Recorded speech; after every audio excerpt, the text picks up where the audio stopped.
Hello, students. So, as we were studying one of the most popular and important poem, Immortality and Ode, is composed by William Wordsworth, which is known for its special philosophy of life in the basic philosophy of his nature philosophy. Students, जैसा कि हम लोग पढ़ रहे हैं William Wordsworth की एक बहुत ही प्रसिद्ध रचना इमॉर्टैलिटी एंड ओड, बहुत ही प्रसिद्ध रचना है इनकी। स्टूडेंट्स, हम लोग उस फिलॉसफी को डिस्कस कर रहे हैं विलियम वर्ड्सवर्थ की, जो फिलॉसफी उनकी नेचर को एवरीथिंग समझने वाली फिलॉसफी है। And through the philosophy of nature, through the philosophy of pantheism, he is giving an idealistic approach of life. जीवन का एक आदर्शवादी दृष्टिकोण, वह जीवन दर्शन प्रस्तुत कर रहा है विलियम वर्ड्सवर्थ, जिसमें व्यक्ति यदि सांसारिकता में उलझ जाता है, यदि मटेरियलिस्टिक अप्रोच में उलझ जाता है, if is entangled in this physical world for his prosperity and property, तो definitely he lost the glory of heaven what he has earlier there in his mind. संसार में उलझ जाने के बाद स्टूडेंट्स, जो इंसान की जो ओरिजिनलिटी है, जो उसकी ओरिजिनल सोल है, कहीं ना कहीं उसका डिके हो जाता है और उसके अंदर दुनिया की जो ये दुनियादारी है और दुनिया की जो ये लालच है, मोह है, ये सारी चीज़ें उसको घेर लेती हैं।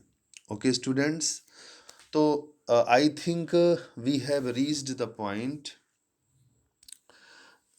as we have studied it in the form of the poem. Yes, the fullness of your bliss, I feel it all. I think we have just studied by now. Okay, यहाँ तक हम लोगों ने अभी तक पढ़ा है। Students, William Wordsworth is telling कि all the objects of nature looks beautiful. The cataracts, the fountains, the mountains, the valleys, the flowers, rose, birds, sky, waters, waves, all the objects of nature are looking really beautiful. And in the company of these natural objects, William Wordsworth is feeling same kind of pleasure, same kind of happiness. William Wordsworth प्रकृति के इन दृश्यों के बीच उसी प्रकार के आनंद का अनुभव कर सकता है। वही आनंद, अर्थात वर्ड्सवर्थ ये कहना चाहता है प्रकृति में वही आनंद विद्यमान है। प्रकृति आज भी उसी प्रकार के आनंद का स्रोत है, उसमें उसी प्रकार का प्लीजर इंक्लूड है, उसी प्रकार की पीस इंक्लूड है। Everything for the happy life what is required is available in the lap of nature, but poet is unable to receive that. Poet himself is sad. Oh evil day, if I were sullen, he is telling कि only I am sullen, only I am sad. All the natural objects are happy, only I am unhappy. Only I am entangled in the glory of the world. इस दुनिया की शान में मैं केवल फंस गया हूं। The false glory rather we can say, ये जो झूठी शान है दुनिया की, इसमें मैं फंस करके दुखी हूं। ये मेरे लिए दुर्भाग्य की बात है। विलियम वर्ड्सवर्थ कहता है कि इफ आई वर सलन, केवल मैं दुखी हूं। Only I am sad. मैंने इसके ऊपर के पैसेज में आपको बताया कि नेचर, प्रकृति के जितने भी आयाम हैं, सब प्रसन्नताओं से भरे हुए हैं। आज भी उनमें वही प्रसन्नता है जो हजारों साल पहले हुआ करती थी। बट विलियम वर्ड्सवर्थ को वो आनंद नहीं मिल पा रहा है, क्योंकि विलियम वर्ड्सवर्थ उम्र बढ़ने के साथ साथ प्रकृति से दूर होता जाता है। वर्ड्सवर्थ का मतलब हम सभी लोग, जितने भी लोग हैं, when we detach ourselves from the lap of nature, जब हम प्रकृति की गोद से अपने आप को अलग कर लेते हैं, तो we become sullen, we become sad. And William Wordsworth is expressing the same kind of thought. I feel it all. मुझे वही दुख है, ओह evil day if I were sullen. मुझे पीड़ा है, जबकि सत्यता यह है कि while earth herself is adoring this sweet May morning, जबकि सच ये है कि ऐसा प्रतीत हो रहा है कि ये धरती स्वयं इस स्वीट में मॉर्निंग का, इस बसंत की सुबह का स्वागत धरती स्वयं कर रही है। राइट? धरती का कण कण adorning, एप्रिसिएटिंग and praying and welcoming, स्वागत कर रहा है, शिष्टाचार कर रहा है, पूजन कर रहा है। इस खूबसूरत जो सुबह है बसंत की, स्टूडेंट्स, बसंत का मौसम होता है इंग्लैंड में मई के महीने में। तो वर्ड्सवर्थ कहता है कि the reality is this, it seems to me that this earth herself is just welcoming the morning of the sweet morning of May. इस मई की, इस बसंत ऋतु की जो सुबह है, इसका स्वागत करने के लिए पूरी धरती सामने आ गई है। पूरी धरती उनका स्वागत कर रही है, उनका पूजन कर रही है, वंदन कर रही है। चारों ओर प्रसन्नता का वातावरण है, बसंत है चारों ओर, पुष्पों से लदे हुए हैं चारों दिशाएं, चारों तरफ पेड़ पौधे हरे भरे नजर आ रहे हैं, पुष्पों से युक्त नजर आ रहे हैं। बट पता नहीं क्या बात है कि आई माई सेल्फ इज सैड, पता नहीं क्या बात है कि मैं दुखी हूं, मैं परेशान हूं। This sweet May morning, and the children are culling on every side, culling every side. And we are watching, William Wordsworth is saying that I am watching कि children are culling means gathering. मैं देख पा रहा हूं कि पुष्पों के इस मौसम में, बसंत के इस मौसम में, children are calling on every side, कि बच्चे चारों ओर दिखाई पड़ रहे हैं हमको, और वो गैदर कर रहे हैं, इकट्ठा कर रहे हैं। क्या चीज इकट्ठा कर रहे हैं students? In 1000 valley far and wide fresh flowers. Okay, William Wordsworth कहता है कि बच्चे मुझे जो दिखाई पड़ रहे हैं मेरे आसपास, ये देहात के बच्चे, ये गांव के बच्चे, ये प्राकृतिक संस्कारों से युक्त बच्चे, ये प्रकृति के विश्वविद्यालय से शिक्षित, ये नदियों के किनारे बसे हुए, पेड़ के नीचे के जो संस्कारों की प्राथमिक पाठशालाएं हैं, उनमें से ज्ञान प्राप्त बच्चे मुझे चारों ओर दिखाई पड़ रहे हैं। और वो इन घाटियों से, जो इन घाटियों में पुष्प चारों ओर खिले हुए हैं, उन पुष्पों को इकट्ठा कर रहे हैं। राइट स्टूडेंट्स, आप जानते होंगे जैसे गांव में होता है कि मम्मी को पूजा करनी होती है, दादी को पूजा करनी होती है, तो बच्चों से कहती हैं जाओ फूल तोड़ के ले आओ। तो हम लोग अपने बचपन में फूल तोड़ने के लिए जाते थे। विशेष करके हमको याद है जब वो शिवरात्रि होती थी, तो शिवरात्रि में सुबह सुबह ही एकदम तड़के उठ करके हम लोग फूल तोड़ लेते थे, नहीं तो पता लगता कि दूसरे लोग तोड़ ले गए। बड़ी प्रतिस्पर्धा रहती थी सुबह सुबह फूल तोड़ने की। और तमाम प्रकार के अन्य जो प्रकृति के अवयव हैं, उनको भी इकट्ठा करते थे पूजन के लिए। तो उसी से कंपेयर करके विलियम वर्ड्सवर्थ कहता है कि व्हाइल अर्थ, ऊपर की लाइनें आप देखें कि O evil day, if I were sullen, only we are sad, while earth herself is adoring with sweet May morning. इस बसंत की सुबह का एडोरिंग माने पूजन करने के लिए, स्वागत करने के लिए, इस बसंत की सुबह का स्वागत करने के लिए स्वयं धरती तैयार हुई है, स्वयं धरती इसके स्वागत में पलकें बिछाए हुए है, स्वागत करना चाहती है, इस मई की खूबसूरत सुबह की वंदना करना चाहती है। और उस अवसर पर जो छोटे छोटे बच्चे हैं वो इन घाटियों में आए हैं पुष्प ले जाने के लिए, ताकि पूजन विधिवत हो सके। ओके स्टूडेंट्स, तो children are just gathering flowers from these valleys to just complete the adoration which is going to be held by this earth in the welcome of May morning, जो सुबह के स्वागत में पूजन किया जा रहा है धरती के द्वारा। उस अवसर पर जो पुष्पों की आवश्यकता पड़ेगी उसको इकट्ठा करने के लिए बच्चे इन घाटियों में टहल रहे हैं। He is telling, William Wordsworth is telling students, yes, while sun shines,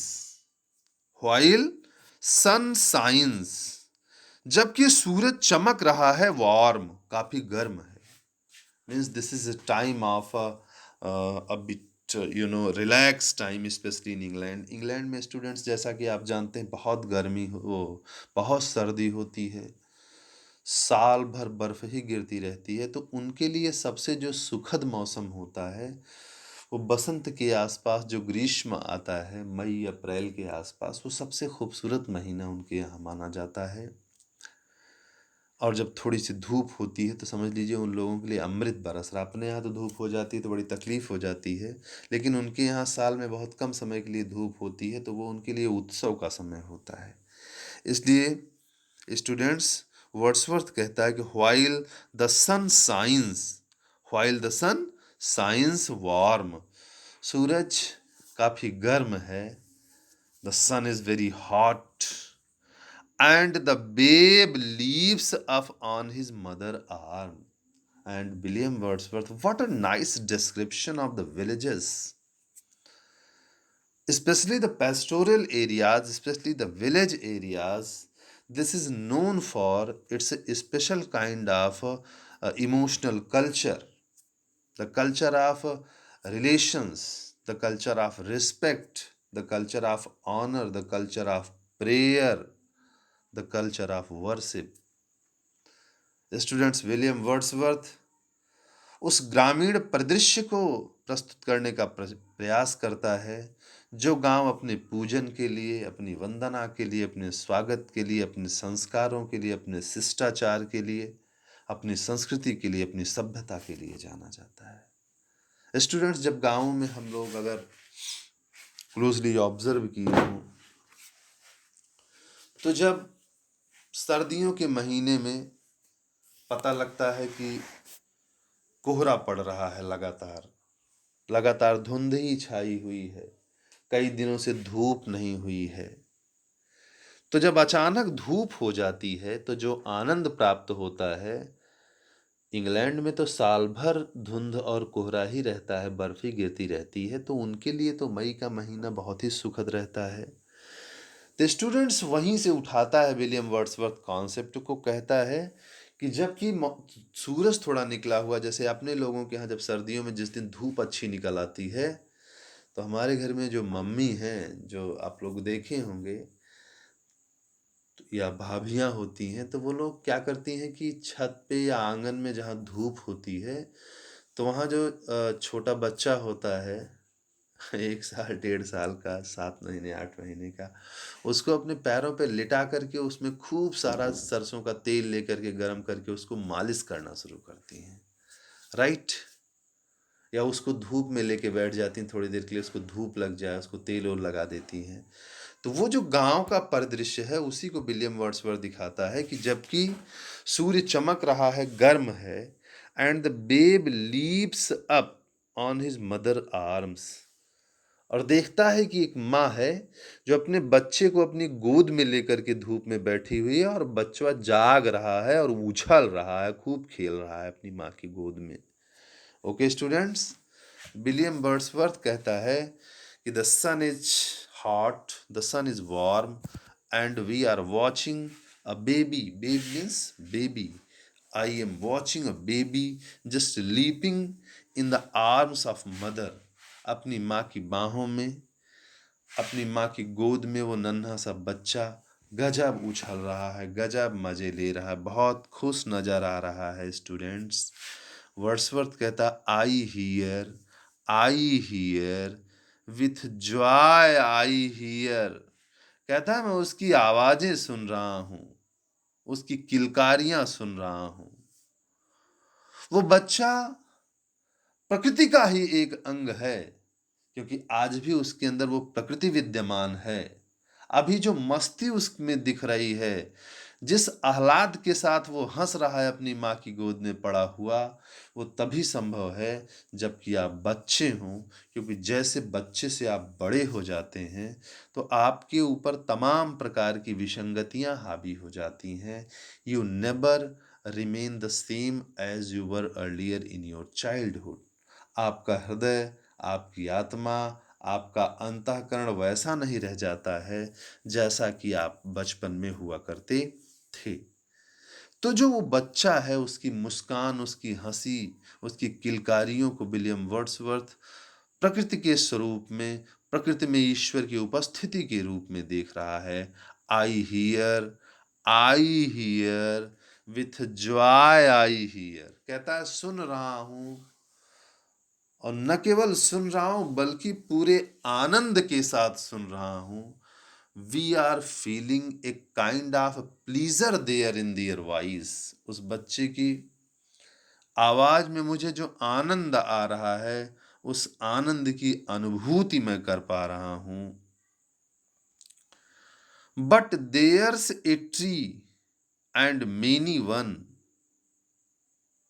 कहता है लेकिन एक वृक्ष है, एक पेड़ है, ऑफ मेनी वन, तमाम सारे वृक्षों के बीच एक वृक्ष है, एक विशेष प्रकार का वृक्ष है।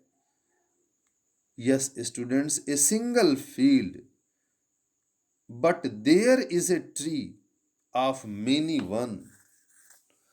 यूं तो पेड़ बहुत सारे हैं, many one, but there is a tree, एक पेड़ है। A single field which I have looked upon. जिस तरफ जब मैं देख रहा हूं, both of them speak of something that is gone. तो ऐसा लगता है कि ये खलिहान, ये बाग और वो पेड़ मुझसे बातें कर रहा है, और मेरा जो अतीत है, जो गुजर चुका है, उसके बारे में मुझे बता रहा है, मेरे बचपन के बारे में बता रहा है। स्टूडेंट्स, ये पेड़ होगा जिसपे कभी विलियम वर्ड्सवर्थ खेला रहा होगा। जैसे बचपन में हम लोग पेड़ों पे चढ़ कर के कूदते हैं, वो खेल खेलते हैं, तमाम प्रकार के हम लोग भी खेलते थे। 4-5 लोग पेड़ों पे चढ़ जाते थे और एक लोग नीचे रहते थे जो उन पेड़ों पे चढ़ कर के छूने का प्रयास करते थे, और एक छड़ी होती थी वहीं रखी रहती थी। तो ये होता था कि अगर आप किसी को छूने का प्रयास करेंगे तो वो फिर जो है नीचे आकर के चोर बन जाएगा। लेकिन उस दरमियान अगर कोई दूसरा बच्चा आकर के उस छड़ी को उठा लेता है, उसको चूम लेता है, तो फिर वो आपका पेड़ पे चढ़ना, किसी दूसरे बच्चे को छूना बेकार हो जाएगा। Your attempt will go ruined। Okay students, null and void your effort will be, आपका प्रयास बेकार हो जाएगा। आज भी ये सच है कि जब मैं उधर से गुजरता हूँ उस पेड़ के पास से, विशेष करके उस डाल को देखता हूँ जो डाल सबसे करीब हुआ करती थी, जहाँ से मेरी औकात थी कूद जाने की, तो ऐसा लगता है जैसे वो डाल मुझे आज भी याद दिलाती है मेरे बचपन की। एक अमरूद का पेड़ भी है जिस पे हम लोग चढ़ जाते थे, तो बीच में क्या होता था, घर के लोग डराते थे कि इसमें गोंटा रहता है। तो वो जब भी उधर से गुजरता हूँ उस अमरूद के पास से, तो मुझे याद आता है कि बचपन में मुझे डराया जाता था। वर्ड्सवर्थ उन्हीं फीलिंग्स को आप लोगों के सामने रखता है। कहता है कि इन तमाम सारे वृक्षों में एक पेड़ है, but there is a tree of many one. तमाम सारे वृक्षों के बीच, among so many trees there is a tree, एक पेड़ है। And single field, A single field, एक लंबा क्षेत्र, एक लंबा खेत और एक पेड़, विच आई हैव लुक्ड अपॉन, जिधर मेरी दृष्टि जाती है, जब मैं उनको देखता हूँ तो ऐसा लगता है जैसे both of them speak of something, जैसे दोनों कुछ कह रहे हों। क्या कह रहे हों? दैट इज गॉन, जो गुजर चुका है, जो बीत चुका है उस वक्त के बारे में, अर्थात मेरे बचपन की, ऐसा लगता है जैसे कुछ कहानी बता रहे हैं, मुझे मेरे बचपन की याद दिला रहे हैं। Students, the pansy at my feet doth the same tale repeat. मेरे पाँव के पास जो पैंसी का पौधा है, pansy is a kind of flower plant. Okay students, what?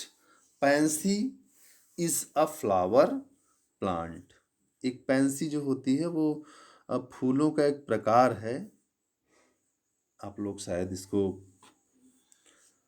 नहीं देखे होंगे। एक फूल होता है वाइट कलर का। तो कहता है the pansy at my feet the same tale repeat. और जिस बचपन की मुझे याद आ रही है, उसी चीज को ये पैंसी भी मुझसे बता रहा है।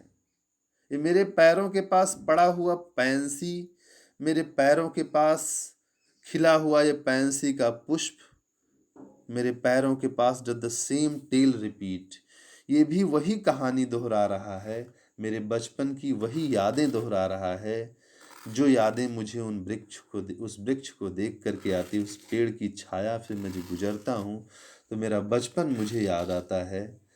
ऐसा लगता है जैसे वो मुझे याद दिला रहा हो कि देखो देखो, मैं वही डाल हूँ जिधर से तुम कूदते थे।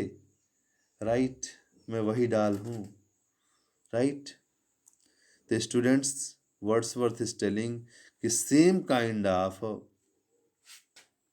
feeling we are being just informed by the plants of pansy just there near my feet। मेरे पैरों के पास पड़ा हुआ पैंसी का जो पुष्प है, पैंसी का जो छोटा सा पेड़ है, वो मुझे उन्हीं बचपन की स्मृतियों की याद दिला रहा है। Whither is fled the visionary gleam. आखिर वो दिन कहाँ चले गए? विदर इज फ्लड, कहाँ उड़ गए? फ्लड मीन्स उड़ गए, विदर माने कहाँ। न जाने कहाँ उड़ गए वो दिन, न जाने कहाँ चले गए वो दिन। राइट। जो एक विजनरी ग्लीम थी, जो एक स्वर्गीय आभा थी, जो एक दिव्य ईश्वरीय प्रकाश मेरे अंतःकरण में हुआ करता था, आखिर वो कहाँ चला गया? किसने मेरी आंखों से वो ख्वाब छीन लिए? मेरी पलकों में जो एक प्रकृति में ईश्वर की उपस्थिति को देख लेने का जो एक आनंद था, वेदर इज फ्लड, कहाँ चला गया? मुझे मेरे बचपन की यादें, ये पैंसी के फूल, ये पौधे, ये सब दिला रहे हैं। और we are feeling that I don't know कि whether those days has gone. वो दिन, the days of my early childhood, मेरे बचपन के वो दिन आखिर चले कहाँ गए? वेयर दे हैव गॉन, वो कहाँ चले गए? वेदर इज इट नाउ, अब वो कहाँ है? वो दिन कहाँ है? अब कहाँ चले गए? The glory and the dream, वो शानदार जीवन, वो बचपन की मस्ती, वो सपने, सब आखिर कहाँ चले गए? विलियम वर्ड्सवर्थ दोनों लाइनों में क्वेश्चन मार्क रख देता है, प्रश्न पूछता है अपने आप से, स्वयं से, कि आखिर वो दिन गए कहाँ? वो दिन चले कहाँ गए आखिर? वो दिन जो मस्तियों से भरे हुए थे, आनंद से भरे हुए थे, उत्सव से भरे हुए थे, आखिर वो गए कहाँ? तो William Wordsworth is pining for those earlier days of childhood. Okay dear students, तो ये वीडियो लेक्चर मैं यहीं पॉज करता हूँ। मैं नेक्स्ट लेक्चर आपको भेजता हूँ, इसके बाद आप लोगों को लेक्चर करता हूँ next. Thank you very much dear students, thanks a lot.